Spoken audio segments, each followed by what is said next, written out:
நம்ம ஷாப்ல போடுற மொபைல் எல்லாமே மத்த ஷாப்போட கம்பேர் பண்ணும்போது அதோட ரொம்ப ரொம்ப கம்மியா தான் குடுத்துட்டு இருக்கோம். இந்த வீடியோ ஃபுல்லா பாருங்க. ரொம்பவே கம்மியா தான் குடுத்துட்டு இருக்கோம். இதுல நான் ஒரு சில தற்கூறிகள் அதாவது பார்த்தீங்கன்னா, மத்த வேற கடைக்காரங்கள தான் நான் சொல்றேன். நம்ம ஃபாலோவர்ஸ சொல்லல. ஒரு சில கடைக்காரங்கள பார்த்தீங்கன்னா, பொறாம புடிச்சவங்களா பொறாமப்படுறாங்களா என்னன்னே தெரியல. இப்போ நீ ஒரு மொபைல் ஆட் போடுற. நான் போடுற ஆட் வந்து கஸ்டமருக்கும் ஒரே பிரைஸ் தான். மத்த டீலருக்கும் ஒரே பிரைஸ் தான். அப்ப நீ போட்டுருக்க அமௌண்ட்ட உன்கிட்ட தந்து தான் நான் உன்ன மொபைல் பர்ச்சேஸ் பண்றேன். நீ கஸ்டமர் குடு, கஸ்டமர் குடுக்காம இரு. நீ போட்டிருக்க ரேட்ட தானே போட்டு நான் உன்ட்ட பர்ச்சேஸ் பண்றேன். நான் கஸ்டமர் குடுத்துட்டு போறேன். நீ சொல்ற அமௌண்ட்ட தந்து தான் உன்கிட்ட நான் வாங்குறேன். அத விட்டுட்டு மொபைல் நான் கேட்ட மொபைல் சோல்டு குடுத்தாச்சு. கஸ்டமருக்கு தான் இருக்கு அப்படின்னு அது தேவையில்லாத பேசலாம். எதுக்கு இப்படி பொறாமப்படுறாருன்னு எனக்கு தெரியல. நான் சொல்றது வந்து கண்டிப்பா இந்த வீடியோவ நான் சொல்றோம் என்ன சொன்னவங்க பார்த்தா கண்டிப்பா புரிஞ்சிருக்கும். இத நான் யாருக்காக போட்டிருக்கேனோ, அவங்க கண்டிப்பா இத பார்ப்பாங்கன்னு எனக்கு தெரியும். நீ பொறாமப்படுறியா எதுக்குன்னு எனக்கு தெரியல.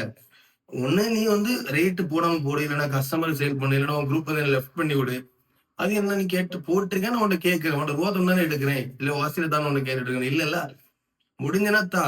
இல்ல ப்ரோ உங்களுக்கெல்லாம் தர முடியாது அப்படி சொல்லிவிடு. அதனால சோல்டு குடுத்தாச்சு ப்ரோ. இப்பதான் சோல்டு. உன்ட்ட ஒருத்தன் என் கூட இருக்கவன் ஒருத்தன் கேட்க வந்தான்னா, கரெக்டான பதில சொல்லிவிடு. அது என்ன மூஞ்சில அடிக்கிற மாரி பேசிட்டு இருக்க? எனக்கும் போட தெரியும். நீ என் தம்பிட்ட என்ன சொல்லிவிட்டியோ, இதே போல அவனும் வச்சு ஒரு வீடியோ எடுத்து போட ரொம்ப நேரம் ஆகாது. முடிஞ்சா தா. இல்லையா உன் குரூப் வந்து லெஃப்ட் பண்ணி விடு. உங்களுக்கு தர முடியும்னு சொல்லி டைரக்ட்டா சொல்லு. அதோட இந்த மாதிரிலாம் சொல்லாத. சோல்டு குடுத்ததுன்னு சொல்லாத. இது கண்டிப்பா உனக்கு புரியும். அதனால வீடியோ அப்லோட் பண்றேன்.